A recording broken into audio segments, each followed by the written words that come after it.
अस्सलामुअलैकुम आदाब। मैं हूं शफीउल्लाह। आप देख रहे हैं the Times of Deccan. Fahad Makhsoosi ने एक वीडियो जारी करते हुए फारिस कादरी के घर पर हुए हंगामे को गलत करार दिया और कहा, जब ये लोग कहाँ थे जब अल्लाह के रसूल सल्लल्लाहु अलैहि वसल्लम की शान में गुस्ताखी हुई, और ये लोग जब कहाँ थे जब वसीम रज़वी ने कुरान मजीद से आयतों को हज़फ करने की बात कही थी। और मखसूसी ने फारिस कादरी को हिंदुस्तानी कानून के मुताबिक सही करार दिया और कहा, फ्रीडम ऑफ स्पीच हर हिंदुस्तानी का हक है।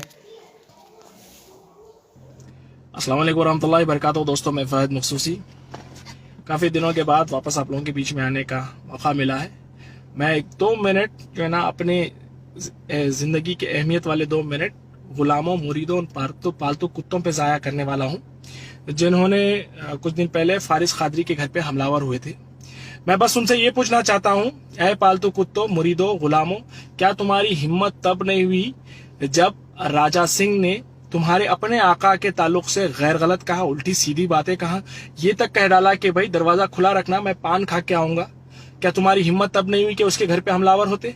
क्या तुम्हारी हिम्मत तब नहीं हुई कि नरसिंहानंद जैसे एक मलून ने, एक बुरे जानवर ने आप सल्लल्लाहु अलैहि वसल्लम की शान में गुस्ताखी कर डाली? क्या तुम्हारी हिम्मत तब नहीं हुई कि तुम उसके घर पे हमलावर होते?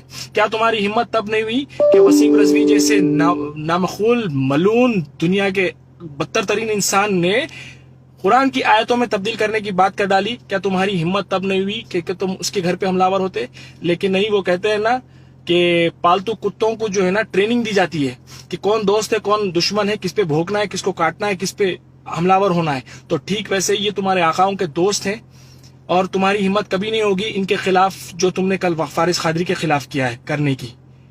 क्या गलत किया भाई? बहुत सारे लोग ये भी बोल रहे हैं कि भाई फारिस कादरी को जो है ना ये ट्रीटमेंट चाहिए था क्योंकि फारिस कादरी ओवर कर दे रहा। अरे भाई, कम अखलो, कम जहीनो, अरे ये हमारे सिस्टम का हिस्सा है, ये हमारा फंडामेंटल राइट है कि हम अपने इलेक्टेड रिप्रेजेंटेटिव से सवाल करें, क्योंकि लोगों में वो आदत नहीं रही, लोगों में वो हिम्मत नहीं रही कि अपने इलेक्टेड रिप्रेजेंटेटिव से सवाल कर सके। इसलिए लोगों को लग रहा है कि ओवर कर दे रहा। क्या आउट ऑफ द बॉक्स जाके कर रहा भाई? उन्हें जो हमारे कॉन्स्टिट्यूशन ने हमको इजाजत दी उसी के अंदर रहते हुए सवाल कर रहा। अगर वो कुछ गलत करता है तो जिसके साथ गलत हो रहा है उसके पास पूरा राइट है, वो लीगल केस करे, इसके पर लीगल डिफेमेशन केसेस करे, जो भी कर सकते करे। लेकिन इसने पीएमओ ऑफिस तक भी फोन कर डाला, बीजेपी के बड़े बड़े लीडरों को फोन कर डाला, लेकिन कभी किसी बीजेपी के लीडर के पालतुओं ने कभी इसके पर हमलावर नहीं हुए। लेकिन इससे मुरीदों की जहालत, उनकी कमअखली, उनकी जो है ना इलिटरेसी का पता चलता है कि जब इनके कायद से सवाल किया जाता है, इनके लीडर से सवाल किया जाता है, तो ये इसके घर पे पहुंच जाते हैं, तो इनके पालतूपन का जो है ना पता चलता है। अरे भाई, मैं इम्तियाज जलील साहब से ये पूछना चाहता हूं कि मैं कल ये वॉइस क्लिप जब सुना तो मैं दंग रह गया कि भाई आप मेंबर ऑफ पार्लियामेंट है, आप किस तरीके का लहजा अपना रहे हैं। उसने इतने सारे लोगों को फोन किया लेकिन कभी किसी ने वापस बदतमीजी नहीं की उसके साथ, और ना पलटा के इसने कभी बदतमीजी की। लेकिन कल आपकी शुरू करने के बाद इसने भी वापस आपको चोर कहा, यकीनन कहा। लेकिन आपको क्या हम लोगों ने मसलने के लिए चुन के लेके आया है? क्या आप आवाम को मसलने के लिए चुन के आए हैं? नहीं साहब, आप सोशल अपलिफ्टमेंट के लिए आए हैं, आप लोगों के दर्द को दूर करने के लिए आए हैं, आप लोग माशरे से जुल्म खत्म करने के लिए आए, ना कि जुल्म करने के लिए। गलती यकीनन आपकी है। आप उससे कह रहे हैं तू बहुत उड़ रहा है, तेरे को मसल के रख देंगे। क्यों मसल के रख देंगे भाई? आपको हमें मसलने के लिए क्या हमने आपको चुन के लाया है? घर के अंदर अगर काम वाली रखते हैं, 1000 रुपए अगर उसकी तनख्वाह है, तो 5000 का काम करवाने की हम कोशिश करते हैं कि भाई हमने घर पे काम वाली रखी है, हमको पूरा काम इससे करवाना है। ये लुटेरे हमारे लाखों रुपए लूट ले रहे हैं और इससे अगर हम एक सवाल करते हैं तो इनके पालतू कुत्ते हमारे घरों के पर हमलावर होते हैं। ये तरीका है?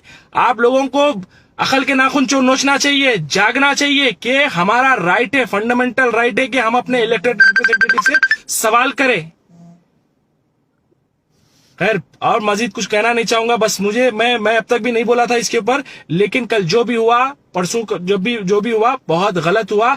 हमारा फंडामेंटल राइट है। अगर इसी तरह से सवाल करने वालों के घरों पे अगर हमले होते रहेंगे तो हमारी आने वाली नस्ल तो पैदाइशी गुलाम होंगी। अब तो गुलाम बन रहे हैं। एक अकल थोड़ी सी आने के बाद जब उनके दिमागों में इंजेक्शन दिया जा रहा है जज्बात के, तब गुलाम का जो भी है बहरहाल पहन रहे हैं। लेकिन अगर इस तरह के हमले होते रहेंगे, इस तरह से आवाज उठाने वालों के खिलाफ जो है ना इस तरह के एक्शंस होंगे, तो हमारी आने वाली नस्लें पैदा ही गुलाम होंगी। Thank you very much.